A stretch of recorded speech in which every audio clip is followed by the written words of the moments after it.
Today, we're diving into a really powerful vision for a nation's future, all laid out in the 2026 Lenten Campaign booklet. It's basically a roadmap for building a better Kenya, rooted in hope and a sense of shared responsibility. Okay, let's start with the cover because honestly, it tells you so much before you even open the booklet. There's a lot to unpack here.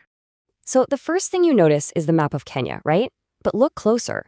It's not just a border on a page, it's framed like a window, inviting us to look through the nation's outline into this bright, hopeful, green landscape with the sun rising. It's all about possibility, a new day for Kenya. And check this out. What's holding this whole vision up? It's not an abstract idea. It's people, a human chain of Kenyans from all walks of life. You've got a nurse, a police officer, a construction worker, religious leaders, even kids, all standing together. The message couldn't be clearer. Building a nation is everyone's job. And the symbolism is just layered on thick here, in the best way. You've got the dove with the olive branch, that's peace. The bright sunbeams signal a new future, and that river winding through the landscape suggests life and constant progress. It all wraps up under this theme, Tuweje Kenya ya Haki, which means, let us build a just Kenya. It's a collective mission statement. And this is where it all gets anchored, right? They pull this incredible quote from the prophet Amos. And notice the language. It's not asking for a little trickle of justice. It's calling for justice that rolls down like a mighty river, a stream that never runs dry, transforming everything in its path. Okay, so a vision this big, you've got to ask, who's behind it? Who are the messengers of this hope? Understanding the source really gives it weight. Well, it turns out this is a major collaborative effort, spearheaded by the Kenya Conference of Catholic Bishops and their Catholic Justice and Peace Department. This isn't just a pamphlet, it comes from a long-established tradition of social teaching and fighting for justice. All right, now let's get into the preface, because this is really the heart of the whole document. This is where the vision gets its soul. The main idea here is that faith, well, it's not supposed to be this quiet, private thing. The whole point is for it to bear fruit out in the world, in how we treat our neighbors, how we build our communities, and how we fight for the dignity of every single person. And here's the kicker, right? This whole grand national vision doesn't start with some big government decree. It starts with you. It starts with me. It's grounded in the thousands of small choices ordinary people make every single day. So, to make this vision practical, the booklet lays out this really clear 5-week journey.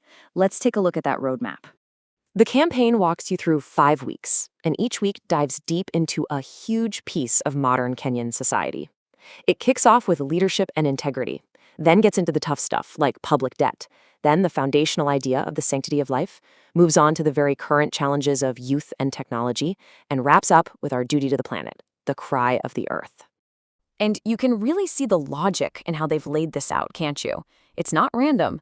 It starts with our moral compass, then looks at the economic realities that affect families, reflects on the absolute value of a human life, grapples with modern dilemmas, and then zooms out to our shared home. It's a powerful idea. You can't fix the big stuff without starting with personal integrity. But you might be wondering, why Lent? Why frame this whole national conversation around this specific religious season? Well, understanding that gives the whole campaign its urgency. It all comes down to one number: 40. In the Christian tradition, that number is a huge deal. It almost always means a time of preparation, a period of testing that leads to transformation. I mean, think about it. You see this number pop up again and again. Moses on the mountain, the Israelites wandering in the desert, Jesus in the wilderness. All of these 40-day periods were about getting ready for something huge, a new beginning or a new mission. So that's exactly what this campaign does. It taps into that spirit of Lent, that time for deep reflection and renewal, and it channels that energy. It's about turning that inner work into outward public action. And all of this builds up to the final section, the big call to action. This is where the booklet stops explaining and starts challenging every single person reading it. At the very end, you find this incredibly stark and powerful poster. It's not just talking about corruption anymore, it's showing it to you as this massive, heavy chain holding the country back. And it makes it clear that a chain like that can only be broken if people decide to break it together. And just in case that image wasn't enough, they hit you with this unforgettable quote from Pope Francis during his 2015 visit. He's not mincing words here. He's framing corruption not as just a crime, but as something that literally leads to death, that kills the spirit and future of a nation. And that's where they leave us, with this one simple but incredibly powerful question.